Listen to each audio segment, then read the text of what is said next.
ஆவலோடு எதிர்பார்த்துட்டு இருந்த கராத்தே கிட்டோட அடுத்த தொடர்ச்சி பாகம் 2 கன்சிடர் பண்றதா இல்ல இது ஒரு தனி கதையா போதா அப்படின்றது வந்து தெரியல. நீ அவளோட எதிர்பார்த்தியா? இல்ல எனக்கு புரியல. இந்த பாட்டு தெரியுமா முதல்ல? தெரியாது. ஆனா கராத்தே கிட்ட அது முடியும் போது அடுத்த பார்ட் வந்தா நல்லா இருக்கும்ன்றதெல்லாம் அந்த டைம்ல யோசிச்சிருக்கேன். சைலண்டா நேற்று பார்க்கும்போது ட்ரெய்லர் ரிலீஸ் பண்ணிட்டாங்க. ட்ரெய்லர் போய் பார்க்கும்போது புதுசா இருந்துச்சு. ஆக்சுவலாக கராத்தேக்கரோட ஃபர்ஸ்ட் பார்ட் இருக்குல்ல, ஜாக்கி சானும் ஜெடன் ஸ்மித்தும் பண்ணியிருப்பாங்க.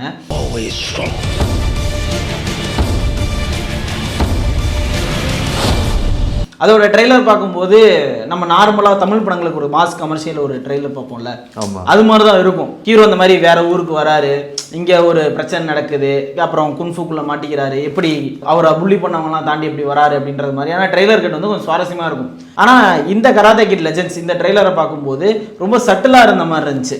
இதான் கதை, இங்கே முடிய போகுது அப்படின்ற மாதிரி, இதான் பாயிண்ட் அப்படின்னு பளிச்சுன்னு சொன்ன மாதிரியான ட்ரெய்லராக அது இருந்துச்சு. இப்போ கராத்தே கிட்ட எடுத்துக்கிட்டிங்கன்னா கூட அது ஒரு டெம்ப்ளேட்டான ஒரு ஸ்டோரி தான். ஒரு மாஸ்டர் இருப்பார், அவர் வந்து அவரோட கரியரில் வந்து சக்ஸஸ்ஃபுல்லான ஆகாத ஒரு ஆளாக இருப்பார். அவர் பிரேக் ஆகி தனிமையில் வாழ்ந்துட்டு இருப்பார். அவர் லைஃப்பில் வந்து ஒரு என்ன சொல்கிறது, பொட்டன்ஷியல் இருக்கிற டேலண்ட் வந்து அந்த டேலண்ட்டை யூட்டிலைஸ் பண்ணாமல் சுற்றிட்டு இருப்பாங்க. இவங்க 2 பேரும் மீட் பண்ணுவாங்க. ட்ரெயின் பண்ணுற இறுதி சுற்றுல இருந்து நிறைய படங்கள் இந்த மாதிரி வந்திருக்கு. இந்த மாஸ்டர் ஸ்டூடெண்ட் அப்படின்னு சொல்லி ஒரு ஜானர் எடுத்தாலே இது டெம்ப்ளேட்டான ஒரு ஸ்டோரி தான். இப்போ இந்த கராத்தே கிட்டே வந்து ஒரிஜினலாக வந்து ரீமேக் தான். 84 வந்ததுன்னு நினைக்கிறேன். ராக்கி பட டைரக்டர், அதுலேயே வந்து ஒரு 3 பாட்டு இருக்குது. அப்படிங்கையில் இதில் ரொம்ப பிடிச்ச விஷயம் என்னென்னா, பிடிச்ச விஷயம்னு சொல்கிறத விட அன்னைக்கு எனக்கு பிடிக்கல, லைக் படமாக எனக்கு பிடிக்கலன்னு சொல்ல, ஜாக்கி சானா நம்ம கலகலன்னு சிரிச்சு காமெடி பண்ணி பார்த்துருவோம், இல்லை சீரியஸாக உருன்னே இருப்பார். ஆமாம், நான் ரஷ்ஹார்லாம் பார்த்துட்டு நம்ம ஒரு மாதிரி ஃபன்னியாக பார்த்துருவோம். ரஷ்ஹார்ல அதுக்கு முன்னாடி நீங்கள் இந்த 70s பழைய படங்கள்லாம் டிவி டப்பிங்லாம் பார்த்துருக்கீங்களான்னு தெரில. பார்த்துருக்கேன். அதாவது தளபதி விஜய் இப்போ பண்ணுறது தான் நம்ம பார்த்துருப்போம். தலைவன் அந்த டைம்ல இருந்து விதவிதமாக பபுள் காம் சாப்பிட்றது, சில ஃபன்னியான அந்த காமெடி படங்கள்லாம் பார்த்துருப்போம். அந்த குழந்தைய கடத்துற ஒரு படம் இருக்கும், அது சரியா நேம் தெரில, அது இன்னும் பயங்கர காமெடியாக இருக்கும். அந்த ஒரு குழந்தைய வச்சுக்கிட்டு அவங்க படுற அதெல்லாம் செம்மையாக இருக்கும். அவர் வந்து பாடி லாங்குவேஜாகவே வந்து ஒரு பயங்கரமாக ஃபன்னியாக பண்ணுவார், காமெடியில் கூஃபியாக இருப்பார்.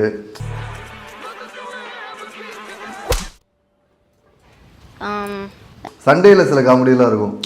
அதான் சொல்லணும், ஃபைட்டே காமெடியாக பண்ணக்கூடிய. இதில் பார்த்தா ஃபுல்லாக அதுக்கு கான்ட்ராஸ்டாக ஒரு சீரியஸான இதில் நடிச்சிருப்பாரு. அப்போ தான் எனக்கு தெரியும் ஜாக்கி சான் சீரியஸாகவும் நடிப்பார் போல. எமோஷ்னலான 2-3 சீன்ஸ்லாம் இருக்கும். அந்த காரை உடைக்கிற ஒரு சீன் இருக்கும் கராத்தே கிட் ஃபர்ஸ்ட் பார்ட்டில். இந்த மாதிரி அவங்க ஒய்ஃபு அவங்க இப்போல்லாம் அந்த ஆக்சிடென்ட்டில் இறந்துருவாங்க, அதெல்லாம் அந்த காரை ரொம்ப பற்றி வச்சு ஒரு எமோஷனல் கனெக்டாக வச்சுருப்பாரு. ஒரு இன்டர்வலுக்கு அப்புறம் அது பிரேக் ஆகிற ஒரு தருணம் இருக்கும், போட்டு அடி அடின்னு அடிப்பார் காரை. அதுலேருந்து வெளியே வரதுக்கு அந்த எமோஷ்னலாக அதை யூஸ் பண்ணிப்பார். ரைட்டு, இனிமேல் இல்லை அப்படின்றத ப்ரூவ் பண்ணி நம்ம கரியராக போகணும் அப்படின்றது வந்து ஒரு இதில் எடுப்பார். சூப்பராக இருக்கும் அந்த மாதிரி. அந்த ட்ரைனிங் செஷன்லாம் பார்த்தோம்னா எப்போவுமே எல்லா அந்த டெம்ப்ளேட்டடான ஸ்டோரி எல்லாத்துலேயுமே அந்த ட்ரைனிங் ஒரு விஷயம் இருக்கும், இன்ஸ்பைரிங்காக வைப்பாங்க எல்லாத்துலேயும்.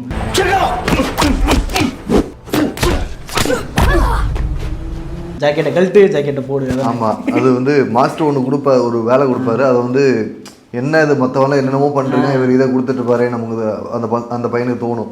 அப்போம்போது இல்லை இதில் வந்து என்ன மேட்ரு இருக்குது அப்படிங்கிறதுல சிவா டான்ஸ் ஆடுவார்ல, துணி காய போடுறது, அது மாதிரி ஒரு மேட்ரு இருக்குது. அதான் ஆக்சுவலாக ஹீரோக்கு வந்து ஒரு தாழ்வு மனப்பான்மை இருக்கும்.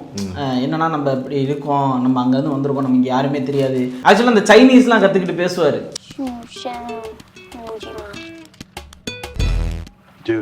From Detroit. இந்த ஃப்ளைட்டில் அப்போலேருந்து வந்து ஒரு குற்றம் வச்சுருக்கோம், தான் அம்மா அப்படி எப்படி அங்கேருந்து கூட்டிகிட்டு வந்துட்டாங்க.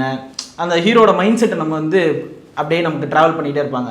ஒரு இடத்துல அவன் புள்ளி பண்ணி பிரேக் ஆகிறதுனால அவன் குங்ஃபு கற்றுக்கிட்டோம் அப்படின்னு முடிவு எடுப்பான். இந்த கராத்தே கிட் லெஜெண்ட்ஸ் பார்க்கும்போதும் ஒரு பையன் இருக்கான், அவருக்கு இதான் முதல் படம்னு நினைக்கிறேன், இன்ட்ரடியூசிங் தான் போட்டிருந்தாங்க. அவர் பேர் கூட பென் வாங், அவருக்கு வந்து இது முதல் படம்.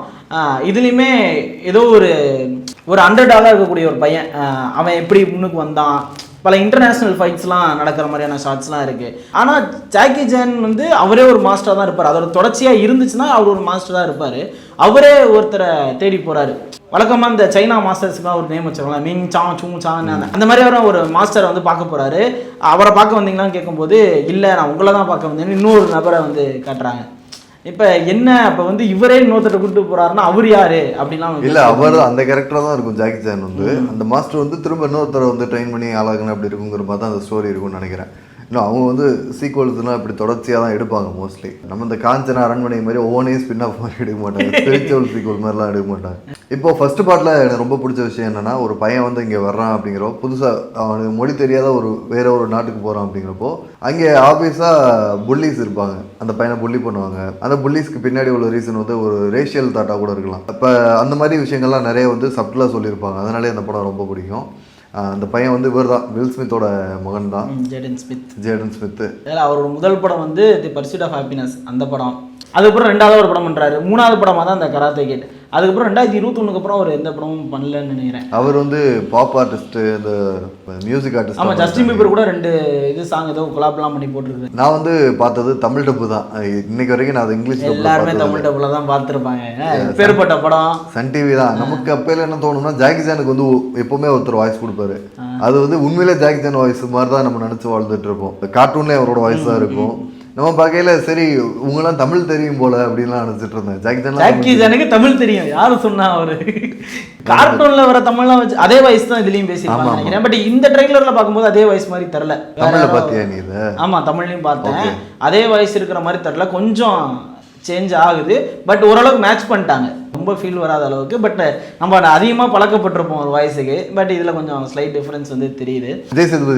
இல்லை கிடையாது. நீங்கள் எதிர்பார்க்குற மாதிரியான டோட்டல் அவுட் அண்ட் அவுட் வேற ஆள் கிடையாது. அதே இதில் ட்ரை பண்ணியிருக்கிறாங்க. பட் நல்லாவே வந்திருக்கு. எந்த விதத்துலையுமே வந்து என்னப்பா ஜாக்கி சான் மாதிரி இல்லையே அப்படின்னு யோசிக்க வைக்க தோணல. அந்த அளவுக்கு கரெக்டாக டப்பிங் ஆர்டிஸ்ட்டாக பிடிச்சி தேடி கண்டுபிடிச்சி எடுத்துருக்காங்க. நம்ம இந்த கராத்தே கிட் அப்படின்னு வரும்போது, நம்ம ஜாக்கி சான் ஜேடன் ஸ்மித் பண்ணதான் முதல் படமா அப்படின்னு பார்க்கும்போது கிடையாது. இது வந்து ரீமேக் படம். நீ சொன்ன மாதிரி தான், இது வந்து அதுலேருந்து ரீமேக் படம். பட் இதில் வந்து ஏற்கனவே பார்ட் 2 பார்ட் 3 வந்து அவர் வந்து எடுத்திருக்காரு அடுத்தடுத்த வருடங்களில். 84, 86, 88 அப்படின்னு சொல்லிட்டு பார்ட் 2 பார்ட் 3 எடுத்திருக்கிறாரு. பார்ட் 2 கூட ஓரளவுக்கு வரவேற்றுருக்காங்க. ரைட்டு, நல்லா தான் பண்ணுறாரு. பட் பார்ட் 3 வந்து செம்மடி அடினா அடி. எப்படின்னா, இவர் வந்து ஒஸ்ட் டைரக்டருக்குலாம் நாமினேட் பண்ணியிருக்கிறாங்க சில அவார்ட்ஸுக்கு. ஒஸ்ட் டைரக்டருக்குலாம் அவார்டு கொடுத்துருக்காங்க. அதுக்கெல்லாம் ஒரு நாமினேஷன் நடந்திருக்குன்றது இவரை பார்க்கும்போது தான் தெரிய வருது. பட் இவர் ராக்கி போன்ற பல படங்கள் வந்து ஹிட்டான படங்கள் வந்து கொடுத்துருக்கிறாரு. இவர் ஒரு லெஜெண்டான டைரக்டர் தான். இப்போ ஹாலிவுட்டில் நிறைய விஷயங்கள் வந்து பரவலாக சொல்கிறாங்க. ஃபாரினர்ஸ்லாம் பேசுகிறத பார்க்க முடியாது சோஷியல் மீடியாஸில். என்னென்னா வந்து ஹாலிவுட் வந்து ரொம்ப ரீமேக் பண்ண ஆரம்பிச்சிட்டாங்க அப்படின்ட்டு. இப்போ கராத்தே கிட்ட வந்து ஃபஸ்ட்டே வந்து 10 வருஷத்துக்கு முன்னாடி ரீமேக்னாலும் இப்போ வந்து பார்த்தோம்னா நிறைய மேட் மேக்ஸ் அது வந்துட்டு நிறையா வரிசையாக ரீமேக் பண்ணுறாங்க. டியூனெல்லாம் ரீமேக் தான். அப்படி இருக்கையில் வந்து பாலிவுட் வந்து நம்ம சொல்கிறோம்ல இந்தியாவில், இவங்க வந்து மற்ற இண்டஸ்ட்ரியை பார்த்து ரீமேக் பண்ணுவாங்க. ஆனால் இண்டஸ்ட்ரியை சொல்லுவோம். ஆமாம், ஹாலிவுட் வந்து அவங்களோட படங்களே வந்து பழைய படங்கள் 80s 70s 60s இந்த மாதிரி வந்த படங்கள்லாம் வந்து இப்போ ரீமேக் பண்ணியிருக்கேன். இப்போ உள்ள டெக்னாலஜிக்கு ஏற்ற மாதிரி. அங்கே மட்டும் தானே பார்த்தா இது அனிமேலையும் வந்து தொடருது. அப்பையில் இருக்கிற டெக்னாலஜி வந்து ஒரு ஹேண்ட் ஆன் அனிமேஷன்லாம் ஒன்று பண்ணியிருப்பாங்க. இப்போ அந்த மாதிரி நிறைய விஷயங்கள் இப்போ உள்ள அனிமேஷன், அந்த ஸ்டோரி பேசிங், அந்த மியூசிக் எல்லாம் மாற்றி பண்ணுறது. இது ஒரு பக்கம் வந்து அப்டேட்டடாக பார்க்குறதுக்கும் ஒரு நல்ல சாய்ஸ் தான் என்ன கேட்டிங்கன்னா. அனிமையில் வந்து இது நல்ல சாய்ஸ். ஆனால் மூவியில் பார்க்கும்போது அதில் வேற ஒருத்தர் நடிச்சிருப்பார், இதில் வேற ஒருத்தர் நடிச்சிருப்பார். ஸோ நமக்கு ஆப்வியஸாக வந்து அந்த கம்பேரிசன் பண்ண வேணால் நம்ம வலியுறுத்தினாலும் ஆப்வியஸாக சப்கான்ஷியஸாக வந்து நம்ம அதை கம்பேர் பண்ண தான் தோணும். இல்லை, ஒருவேளை இப்படி கூட இருக்கலாம். அந்த டைமில் இருக்கிற பட்ஜெட்டுக்கு அந்த நல்ல கதையை ஓரளவுக்கு கொடுத்துட்டோம். பட் இப்போ இருக்கிற டெக்னாலஜியை வச்சு இன்னும் நல்லா கொடுக்க முடியுமேன்ற ஒரு கற்பனையில் கூட அவங்க எடுக்கலாம். சில பேர் வந்து இல்லை இன்னும் இந்த வருஷம் ஆயிடுச்சு ஒரு படம் பண்ணணும், இதுக்கு முன்னாடி பழைய படம் என்ன இருக்குது அப்படி எடுக்கிற நபர்களும் இருக்கிறாங்க. அது அப்படின்னா நம்ம ஊரில் பார்ட் 2ல இறங்கிடுவாங்க. அது இங்கே நடக்குது, அங்கேயும் நடக்கலன்னு நம்ம சொல்ல முடியாது, நடக்கலாம். அது அவங்க எடுக்கிற முடிவு தான். பட் நான் என்ன நினைக்கிறேன்னா, அவங்களால அந்த டைமில் எடுக்க முடியாத அந்த விஷயத்த இப்போ அந்த டெக்னாலஜி வச்சு எடுக்கிறாங்களோன்றது தான் தோணுது. இல்லை, நமக்கு எப்படின்னு தெரியல. ஏன்னா நம்ம பார்த்தது ஒரே கராத்தே கிட்டு தான், அந்த ஒரு வருஷம் தான். இப்போ அங்கே ஃபாரினில் பார்த்தோம்னா அந்த ஓவர்சீஸ்லாம் அவங்க கண்டிப்பாக அந்த படங்களை பயங்கர ஹிட்டாக இருந்திருக்கு. 3 படத்தில் 2 பாட்டு பயங்கர கிரிட்டிக்கலையும் வந்து ரொம்ப அக்ளைம்டு படம். அப்படி இருப்போம் எல்லாரும் பார்த்துருப்பாங்க. ஆப்வியஸாக வந்து கம்பேர் பண்ணி தான் இருக்கும். ரெண்டையும் பெட்ரு, இதுவும் நல்லா தான் இருக்குது அப்படின்னு நினச்சிருக்கலாம். ஆனால் நிறைய பேருக்கு அந்த மனசு வராதுல்ல, கம்பேர் பண்ண தோணும். யார் பெட்டர்னு தான் அதை சொல்லணும். ஆனால் இந்த பார்ட் 2 ஜெயிக்க வேண்டிய கட்டாயத்தில் இருக்குது இப்போ இந்த கராத்தே கிட் லெஜெண்ட்ஸ் அப்படின்றது. ஏன்னா நம்ம ஃபர்ஸ்ட் பார்ட் வந்து எவ்வளோ பேருக்கு பர்சனலாக அது கனெக்ட் ஆகிருக்கும் அப்படின்றது தெரியும். ஏன்னா ஜேடன் ஸ்மித் பண்ணக்கூடிய ஒரு விஷயங்களும் நம்ம கூட சில விஷயங்கள் கனெக்ட் ஆகும். அப்போ வந்து இந்த பார்ட் 2 வந்து ஜெயிக்க வேண்டிய ஒரு கட்டாயத்தில் இருக்குது. ஏன்னா அவ்வளோ மோட்டிவேஷனலான ஒரு படம். இப்போ நம்ம திருப்பி பார்த்தா கூட நம்ம இருந்திருந்தா நம்ம இந்த மாதிரிலாம் ஜெயிக்கலாமே அப்படின்ற மாதிரியான கற்பனைகளோட நம்ம பார்த்துருப்போம். அதே மாதிரி வேற இருப்பாங்களே, அது ஒரு பக்கம் இருக்கும். அது நமக்கு ஒரு ரிலேட்டபிளாக இல்லாதனால அதை நான் தவிர்த்துட்டேன்.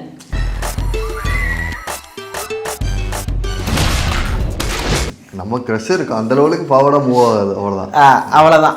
ஆனால் அது செம்ம க்யூட்டாக இருக்கும். ஒரு திருவிழாவுக்கு கூப்பிட்டு போயிட்டு அங்கே அவங்களுக்கான அந்த லவ் மூமெண்ட்ஸ் வந்து நடக்கும். அவன் அத்தை பையன், அவன் வில்லன் ஆமாம் அத்தை பையனா இல்லை சொந்தக்கார கசினா அப்படின்றது தெரில. இப்போ அவன் வந்து இந்த முடியை தொட்டு பார்க்குறேன் அப்படின்றதெல்லாம் வந்து ரொம்ப க்யூட் மூமெண்ட்ஸாக இருக்கும். அந்த டைமில் வந்து கிரிஞ்சிரா அப்படின்லாம் சொல்கிற மாதிரி இருக்காது. பார்க்கறதுக்கு படம் சூப்பராக இருக்கும். இன்னொன்று அதில் எப்போவுமே இந்த ஸ்பெஷல் மூவ் ஒன்று சொல்லி கொடுத்துருப்பாங்க. இந்த டெம்ப்ளேட்டான மூவிஸில் வந்து இதில் பாம்பு மாதிரி இப்படி ஒன்று பண்ணுவாங்க. அதெல்லாம் எத்தனை தடவை நல்லா ஸ்கூல் படிக்கும்போது எவனா அடிக்க வந்துட்டான் அப்படின்னா அவனை கோபரா போடுறேன் இப்படி அவனை வந்து அவன் நார்மலாக தான் தலையாட்டுவான். நான் ஏதோ அவனை வசியம் பண்ணிட்ட மாதிரியே நான் ஃபில்ம் பண்ணியிருக்கேன். நமக்கு அந்த கோபுராலாம் போட முடியாது. WWEல ஒருத்தர் பண்ணுவார்ல கோபுரா பட்டாருன்னு போட்டுருமா இப்படி ஒத்துறது ஒரு மூவாரா இப்பெல்லாம் ஏமாத்திருக்கீங்களேன்னு உண்மைன்னா அது ஏதோ கழுத்துல ஏதோ வர்மக்களை போல குத்தி திருப்பிட்டா உண்மையில வலிப்பு எடுத்துருப்பாங்க. இப்பதான் தெரியதெல்லாம் நடிச்சிருக்காங்க. மை ஹோல் லைஃப் இஸ் லையாடா. ஐயோ ஐயோ. இன்னும் வந்து இந்த சீன பெருஞ்சுவர் அதை வந்து காமிச்சிருப்பாங்க. அதில் வந்து இந்த ஹோலி வாட்டர் மாதிரி ஒன்று இருக்கும். உள்ளே வந்து அந்த குன்ஃபுவோட சிம்பிள் அதெல்லாம் பார்க்கும்போது ரைட்டு நம்ம சைனாலாம் போனால் அதெல்லாம் பார்க்கலாம். அதெல்லாம் சூப்பராக இருக்கும். முக்கியமாக ஃபைட் சீன்ஸ் தான் அதில் வந்து ரொம்ப ஹைலைட்டாக பேசப்பட்டது. ஜாக்கி சான் வந்து ஃபஸ்ட் டைம் அந்த ஃபைட் பண்ணுவார். அதுக்கு முன்னாடி வந்து எவ்வளோவா அவனை டம்மின்னு நினச்சிக்கிட்டு இருப்பாங்க. ஜாக்கி சானை வந்து அந்த பையன் எப்படி என்ன நினைப்பானா, இவர் வந்து இது டம்மி போல் ப்ளம்பரு, இவருக்கு ஒன்றும் தெரியாது அப்படின்ட்டு அவன் வந்து ஏமாற்றி போகும்போது ஒரு ஃபைட் சீன் நடக்கும். அது ஃபைட்டில் பார்த்தீங்கன்னா அவர் அந்த பசங்களை திரும்ப அடிக்கவே மாட்டார். டிஃபென்ஸில் இருக்கிற அந்த ஃபைட் வந்து செம்மையாக இருக்கும். அவங்க வெறித்தனமாக அடிக்க ஆரம்பிக்கும் போது சும்மா லாக் மட்டும் தான் பண்ணுவார் தலைவன். அதெல்லாம் வெறித்தனமாக இருக்கும். கிளைமேக்ஸ் ஃபைட்லாம் அதெல்லாம் சொல்லவே தேவையில்ல. அது ஒரு தனி படமாகவே எடுக்கலாம், அந்தளவுக்கு இது இருக்கும். பட் இதில் அந்த ஃபைட் சீக்வன்ஸ் வந்து இன்னும் மேம்படுத்தி எடுக்கணும். ஏன்னா இதில் 2-3 ஃபைட் சீன்ஸ் பார்க்கும்போது நல்லா இருந்துச்சு. மெயினாக அந்த கடைசி கட்டு வரும்போது ஒரு கம்பி மாதிரி இருக்கும். அதில் இப்படி ஒரு ரொட்டேட் பண்ணி ஒரு ஷாட் ஒன்று இருக்கும். அது சூப்பராக இருந்துச்சு. ஆனால் நிறையா ஃபைட் சீன்ஸாக அவங்க வந்து லாக் பண்ணல. அந்த கதையோட ட்ராவல் மட்டும் சும்மா ஒரு 4-5 கட்டு எடுத்து இதான் ட்ரெய்லர் அப்படின்ற மாதிரி விட்டுருக்காங்க. படத்துக்குள்ள நிறைய சர்ப்ரைஸ் இருக்கும்னு நினைக்கிறேன். பார்க்காதவங்க கண்டிப்பாக போய் ட்ரெய்லரை பாருங்கள், உங்களுக்கும் பிடிக்கும். நிறைய பேர் வெயிட் பண்ணிட்டு இருப்பீங்கன்னு நினைக்கிறேன். நாங்களும் படம் வந்ததுக்கப்புறம் எப்படி இருக்குன்றதை வந்து பேசுகிறோம். இதே மாதிரி இன்னொரு வீடியோ தான் கூடிய சந்திக்கிறோம். அண்டில் தான் உங்களை விடைபெறுறோம். By by.